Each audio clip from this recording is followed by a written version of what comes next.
Crime Classics. I am Thomas Hyland. I'm going to tell you another true crime story. Listen.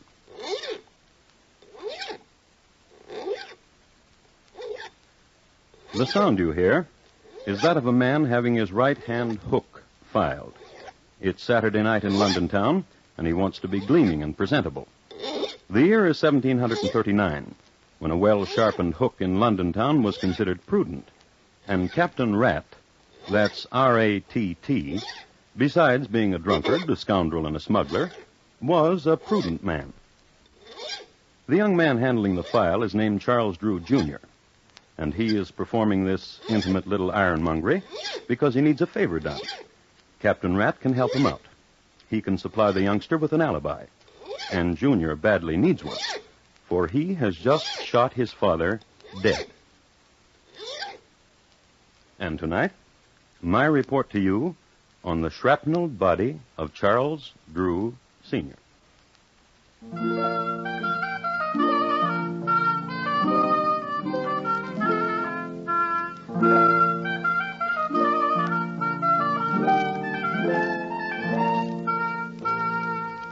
Crime Classics, a new series of true crime stories taken from the records and newspapers of every land, from every time. Your host each week, Mr. Thomas Hyland, connoisseur of crime, student of violence, and teller of murders. Now, once again, Mr. Thomas Hyland.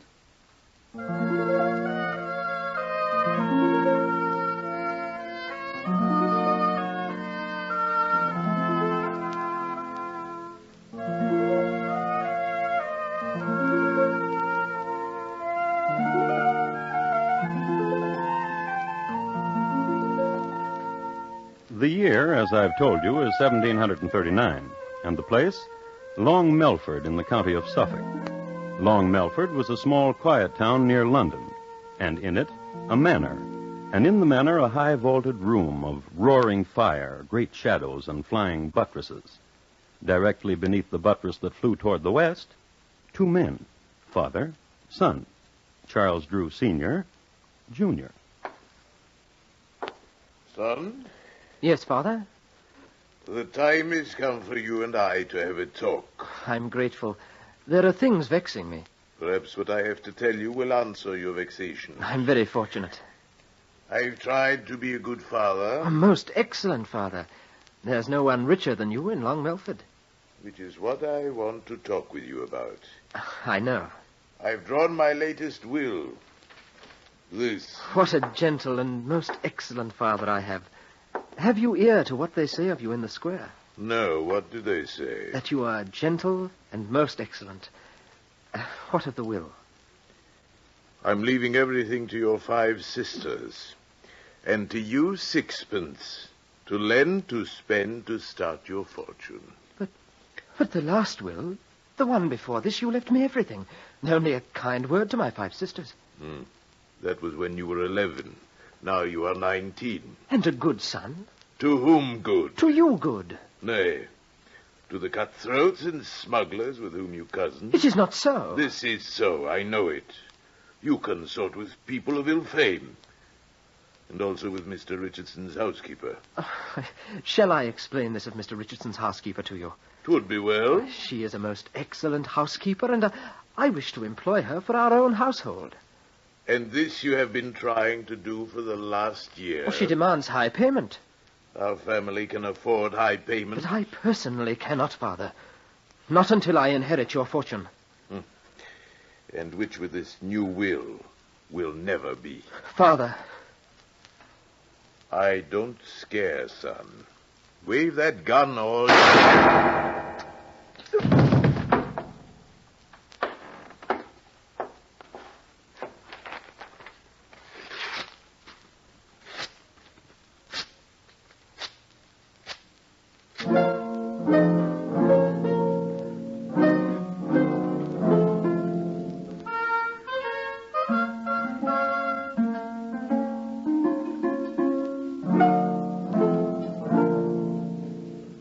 A smattering of intelligence concerning 1739 ballistics. Ammunition was chiefly of 2 types, round or irregular. The former was manufactured by dropping chunks of molten lead from a great height, and when it reached the vat of water at the bottom of flight, it was round, due to centrifugal forces and gravity.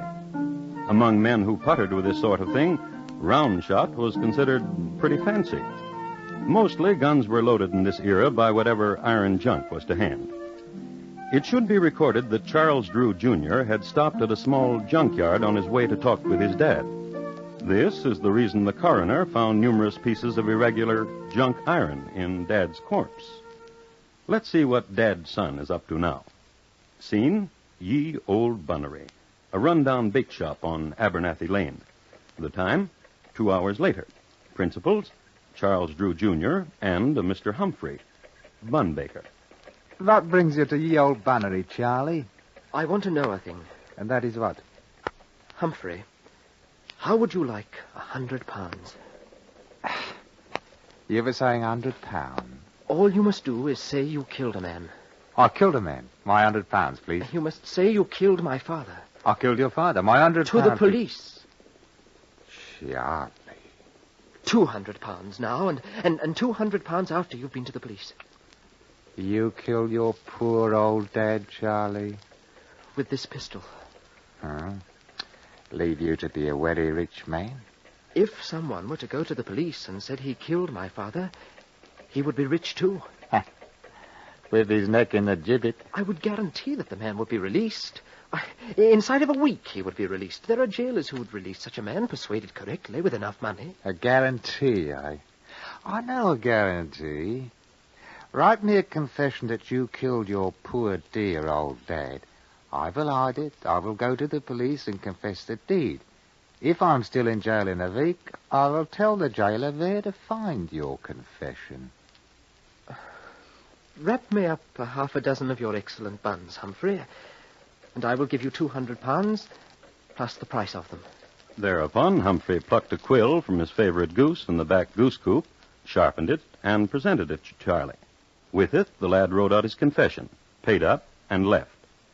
Humphrey waited for his wife, got permission to leave the shop, stopped at his house for a moment, then walked into the local constabulary and made history with this statement.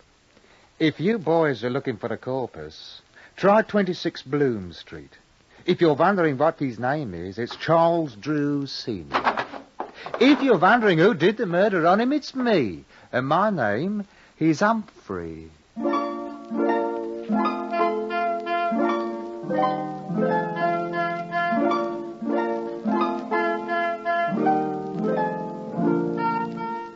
The police, upon arriving at the appropriate room at 26 Bloom Street, understood immediately that foul play had been done.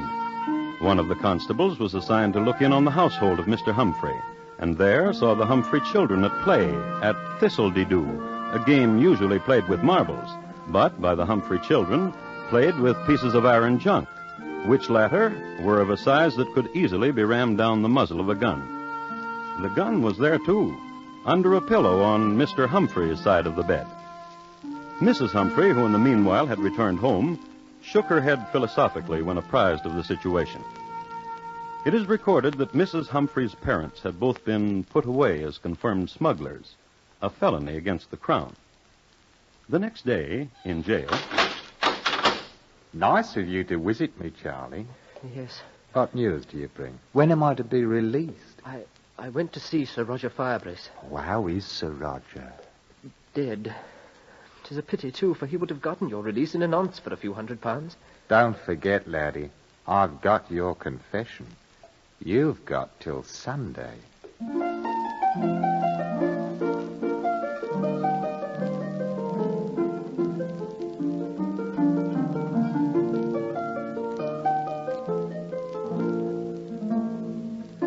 The youngster, however, knew another man of note, Sir Chauncey Fenwick. Sir Chauncey was compassionate and understood the situation exactly, but unfortunately had just had one of his periodic fallings out with the magistrate's wife. But Sir Chauncey did not send the lad away empty-handed. He suggested an old sea dog named Captain Rat, with 2 T's. What's the file, Mr. Drew? You'll be missing me hook and be scraping my wrist. I'm very sorry, Captain Rat. Nervous, bean't you? But I travelled here to London to talk to you. You see, Sir Fenwick sent you to me. Sir Fenwick took £500 and said he could do nothing with it. You're my last resort, Captain Rat. A wee bit dear, Mr. Drew. Aye.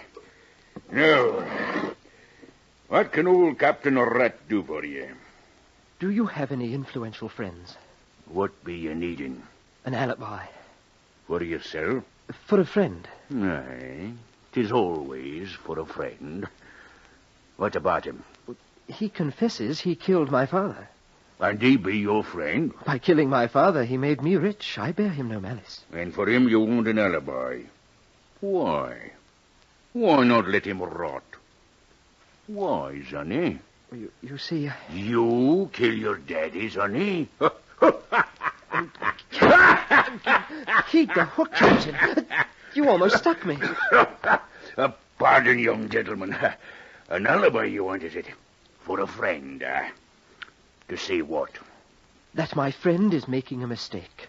That he is having hallucinations. That he did not kill my father because he was with you the night my father died. And where, Mr. Drew, will that leave you? Since one has confessed to the crime, it is doubtful whether I would be charged with it. A sly one. Bean't you a sly one, young gentleman? Bean't you? Oh. I'll travel down to the jail with you and have a talk with your friend. How's that, huh? Very good. I'll need £500 for expenses. Oh, yes. Now. Yes.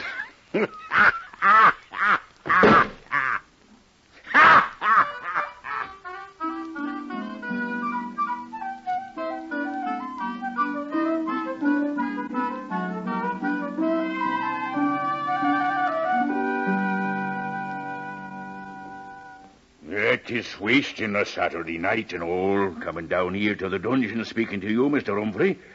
But I don't mind. And you're going to furnish me an alibi, Captain? This be a strange one. I explained it all to you, Captain. You kill your dad. This one here says he done it. Now the both of you want me to say he couldn't have done it because he was with me. That lad thought it up. He's the bright one, not me. My plan will work. By the time you get Humphrey out of here and the police begin to dig about again, I'll be in Paris. Lost. I will change my name, and with my fortune I can... For your fortune, I will do it. I gave you £500. The pittance.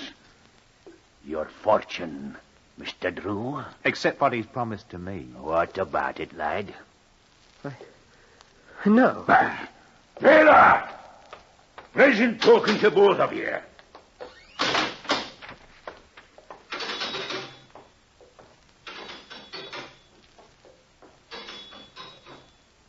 It's Saturday night, Charlie.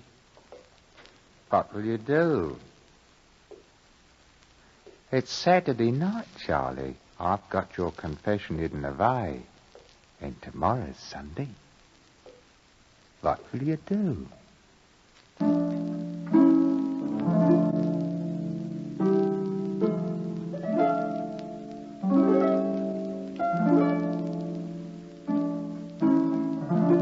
And they looked at each other there in the dungeon, the jailed and the young visitor. And the question hung there. What would Charlie do? It's Saturday night, and tomorrow is Sunday.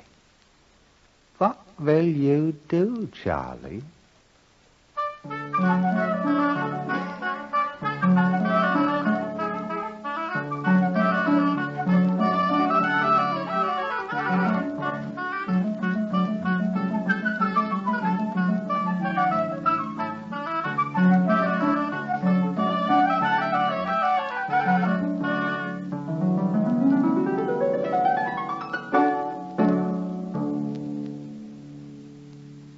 You are listening to Crime Classics and your host, Thomas Hyland. Tomorrow night, hear the premiere performance of 21st Precinct, a new hard-hitting mystery series revealing the inner workings of the world's largest police force. 21st Precinct, produced by CBS radio team that gave you Gangbusters, is a program you'll want to listen for every Tuesday night on most of these same stations. Premiere performance tomorrow night on CBS radio. And now, once again, Thomas Hyland and the second act of Crime Classics, and his report to you on the shrapnelled body of Charles Drew, Sr.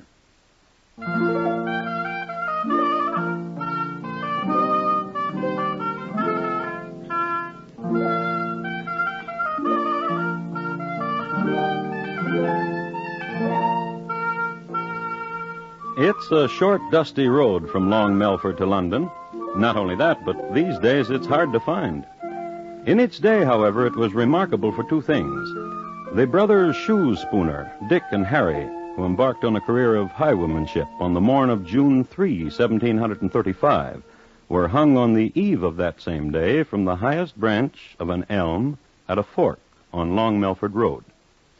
The other historic feature of Long Melford Road is the fact that on a Sunday morning, a young murderer, Charles Drew, Jr., and his lady love rode a coach down its ruts. Oh, he's a ranting, roving lad. He is a brisk and a bonny lad. Betide what may, I will be wed and follow the boy with the white cockade. Liz.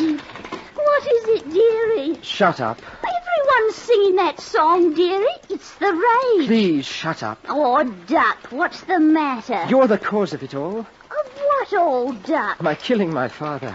You wanted a way to have all his money? I told you a way to do, that's all. Yes. Oh, Duck, dearie, you'll see when we get to London what a time I'll show you. Make you forget. Since I've killed him, I've done everything wrong. Will you listen to Liz again? Will you?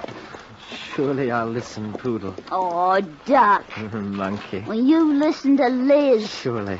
When we get to London, we change your name, and you forget about Humphrey. But if I don't get him out of jail tonight, he'll show the police my confession. But you'll be in London. Start forgetting about him right now. All right.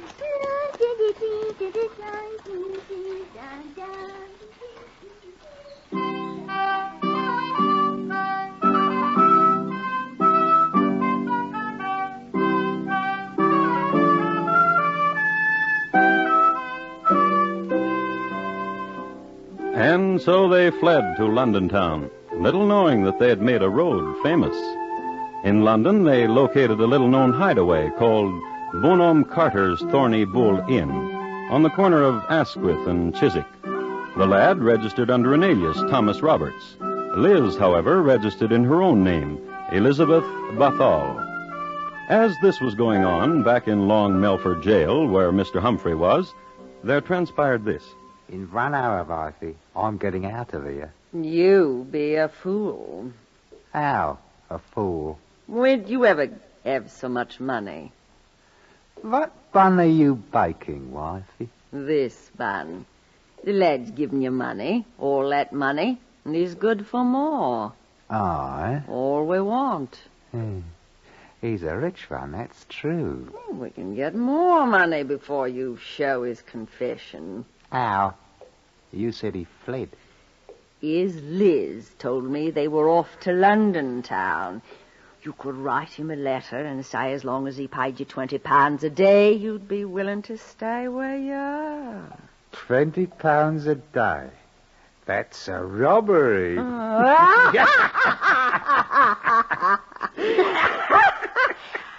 I will go to London and find Master Drew and present him with the letter. How will you find him? Oh, I will ask here and about of him. London, eh, Wifey? London. What of the children? Mrs. Nickelrod says she will take care of them. And you, alone in London?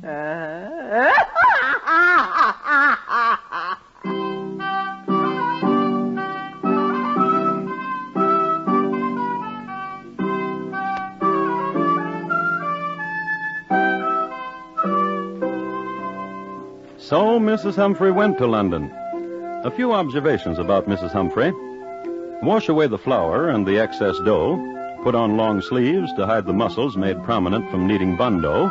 Comb the hair, exchange shoes for boots, and Gertrude Humphrey was rather presentable. When she went to London, Mrs. Humphrey did all of these things, plus making a mental note not to laugh too much, not only because of the horrible sound she made, but also because of the mischievous twitch it brought on, which she could not control. So, off she went to this place, to that, to this pub, to that, asking for a Mr. Drew. I should like to comment here that in 1739 the gin was of an excellent Holland distillation. However, its chemistry had a peculiar reaction with Gertrude Humphrey. Though she fought it, and though she laughed not at the most hilarious joke, including the historically famous one about Lady Mumbly and the Troubadour, the gin caused her to twitch mischievously. This attracted to her London dandies, who plied her with more Holland gin, and who promised her help in finding Mr. Drew, and who never did. But Gertrude never lost sight of her mission, and one night in a pub in Covent Garden... Mister. What's your pleasure, dearie? Well, now, dearie. I want a gin. Gin for the lady. What's your name, dearie? Gertie. Gertie. Here's your gin, Gertie. Drink up. Well, now, dearie. Is your name Drew? Is that what you want my name to be? I'm looking for Mr. Drew. Mr. Drew, is there a Mr. Drew? Yes. Oh, now, Gertie. I'm the one that's bought you the gin. Yes. My name is Drew. You ain't the Drew I'm looking for. Well, now, why do you say that? Here now, lad. I'm the fellow who's bought her the gin. Here's a guinea, my lad. Find another lady who likes gin. Oh, I will, that governor. Thank you. Bye, Gertie. Oh, now, why do you weep, pretty one? You're so beautiful. Always crying beautiful things. Gin for the lady. Now, stop that weeping. Here's your gin. I say, mischievous wink you have. Is that truly your name? Truly, Ladybird, it is. Ladybird. And you were looking for me? Ladybird. Well, my name is Drew, and you shouted for Mr. Drew. So beautiful you are. What do you want of me? I've a letter for a man named Drew. Really? Oh, I want you to have it. I really do. Then give it to me. You must turn your back now. Right you are. Yeah. Oh, you want a conniver, you are. Oh.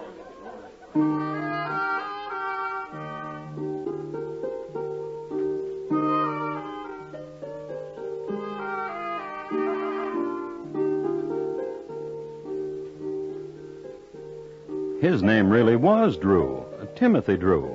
It's one of those coincidences in history which gave rise to the old saw, truth is stranger than fiction, as they say. And he was a curious man, and a proud man, jealous of his name, Drew. He had heard his name mentioned, and he was forced to find out why. He read the letter then and there. He read it again, a little later, out loud, to the police. And my missus told you have gone to London with Liz Bathall. But, Charlie, my lad, you shall pay me £20 a day, else I will tell that you have murdered your poor daddy. I have your paper, which you confessed you did, right where nobody but me knows where. So when my wife hands you this letter, you better give her money and find a way to keep it, giving it to her, your faithful servant, Mr. Walter Humphrey. Gentlemen, here in London is a man named Charles Drew. He has murdered his father, and he bears the same surname as I. I cannot permit this deed to go unpunished.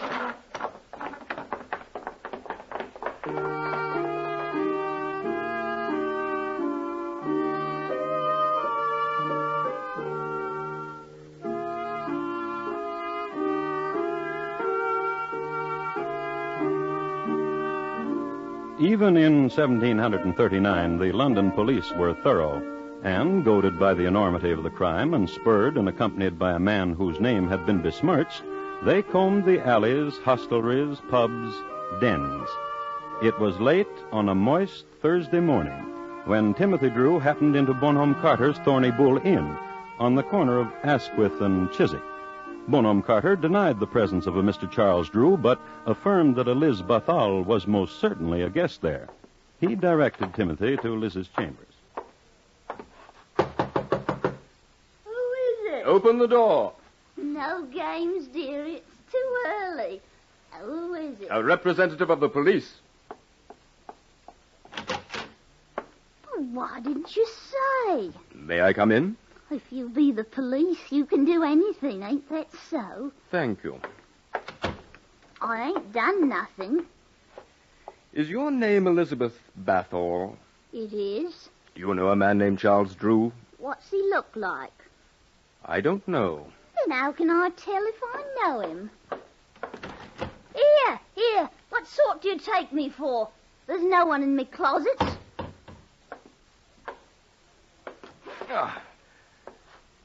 What is this young man doing under your bed, madam? Oh, a man? What's he... Quiet, woman. Is your name Charles Drew? I'm talking to you under the bed there. Is your name Charles Drew? Sir. Come out from under there, sir.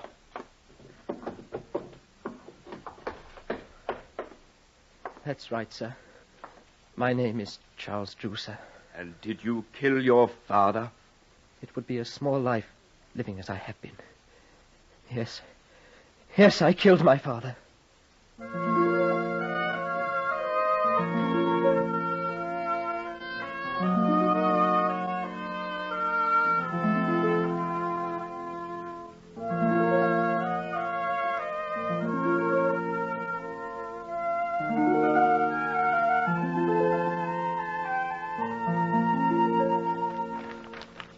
I have the original issue of a Gazette dated January 22nd, 1740, from which I'd like to read. The melancholy proof that when a man has abandoned all religious principles and has suffered his depraved appetites and passions to govern his reason was shown yesterday when Charles Drew, Jr. was hanged in Long Melford. Since the hanging elm on Long Melford Road had recently been demolished to make a keel for the British Navy, a new gibbet was erected. This gibbet was equipped with a new mechanical device invented by Mr. Douglas Langford of Eastbourne. Mr. Langford is to be congratulated.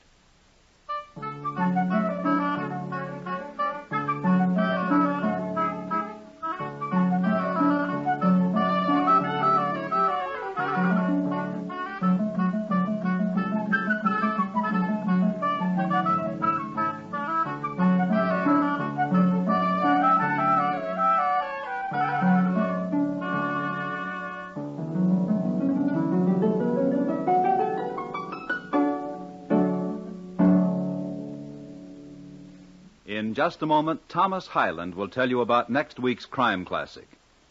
The shrapnelled body of Charles Drew, Sr., tonight's crime classic, was adapted from the original court reports and newspaper accounts by Morton Fine and David Friedkin. The music was adapted from themes of the period and conducted by Bernard Herrmann, and the program is produced and directed by Elliott Lewis. Thomas Hyland is portrayed on radio by Lou Merrill. Charles Drew, Jr. was played by Terry Kilburn, and Liz by Betty Harford. Featured in the cast were Paul Frees, Ben Wright, Irene Tedrow, William Johnstone, and Anthony Ellis. Bob Lamont speaking. And here again is Thomas Hyland. Next week, the office directly below that occupied by Oliver Wendell Holmes is the scene of a catastrophe. The place, Harvard Medical School. The time, 1849. My report, on the terrible deed of Dr. Webster. Thank you. Good night. It's big news when a former publisher, soldier, and congressman, the famous son of a famous father, stars in a new radio series. And this Wednesday night, you'll want to listen with all your might when CBS Radio stars Will Rogers, Jr. as Rogers of the Gazette over most of these same stations. Rogers of the Gazette tells the story of a small-town newspaper editor, what he stands for, and also what he refuses to stand for. Premiere performance this Wednesday on CBS Radio. Stay tuned now for Gary Moore with Arthur Godfrey's Talent Scouts, which follows immediately over most of these same stations. And remember, America now listens to 110 million radio sets and listens most to the CBS Radio Network.